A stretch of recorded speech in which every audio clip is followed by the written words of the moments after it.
Wala nang edit-edit, ito ang kwento.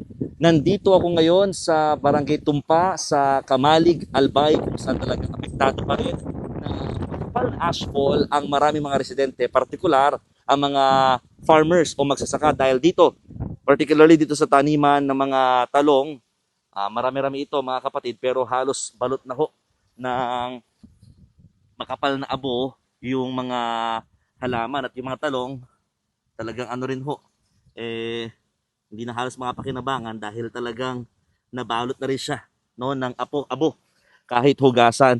Ito si Kuya. Kuya, dito ka.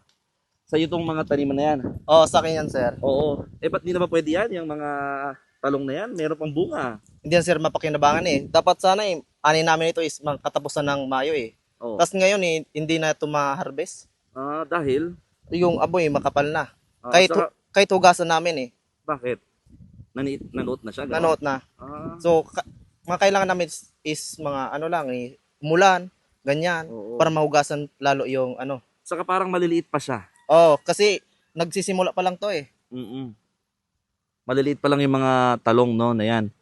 Magkanong ano dyan? Lugi ninyo. Marami.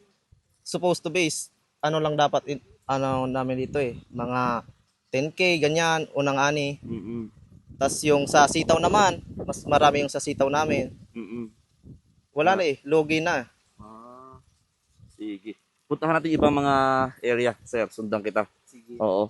Ngayon mga kapatid, wala naman ng ashfall na nararanasan dito sa lugar. Pero yung mga abo kasi na nanatili doon sa mga puno, yun naman yung pinaka tinatangay ng hangin. Umuulan na rin dito actually doon sa ilang bahagi nga ho ng Albay. Pero hindi sapat pa rin yung ulan. Mga kapatid, no?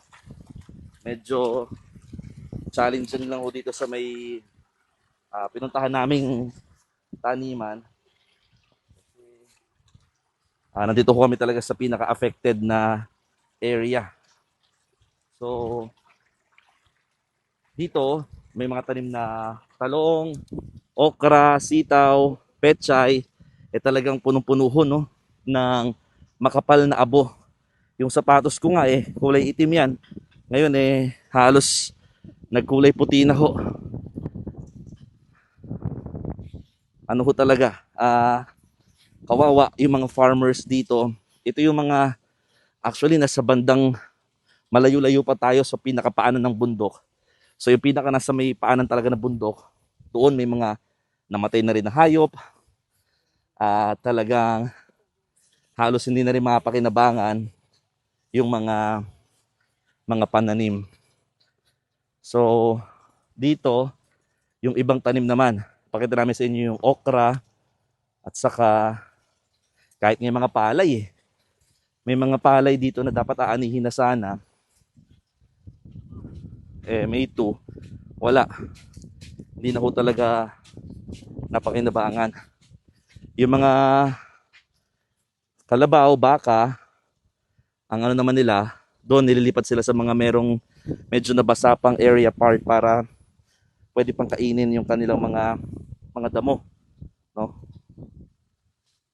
Teka lang. Ayan. Puntahan natin mga kapatid. Itong okra, ano yan, mga okra naman ito. Talagang malalaki sana yung mga okra, oh. Pero wala. Hindi na talaga ang kapal ng abo, no? Hindi na talaga pwede. So, ngayon, ayun ho yung bulkang mayon. Para may bumabagsak na naman na abo ngayon sa mga oras na ito. Pero ang sinasabi din ng mga residente, bukod dyan sa ganyang sitwasyon, madalas daw yung mga nasa mga puno na abo, yun doon nililipad. So talagang umaaray ang maraming mga farmers dito sa nangyaring matinding ashfall sa kanilang lugar. Hindi daw itong first time, pero panibagong pagsubok na naman ang kailangan nilang harapin. So, ito mga okra, may mga pechay doon, at iba pa mga pananim na sana aanihin na, pero wala. Hindi na siya pwedeng maani at lalong hindi na pwedeng maibenta. O paano? Ako po si Mon Gualvez ng News 5 at yan ang istorya ngayong araw.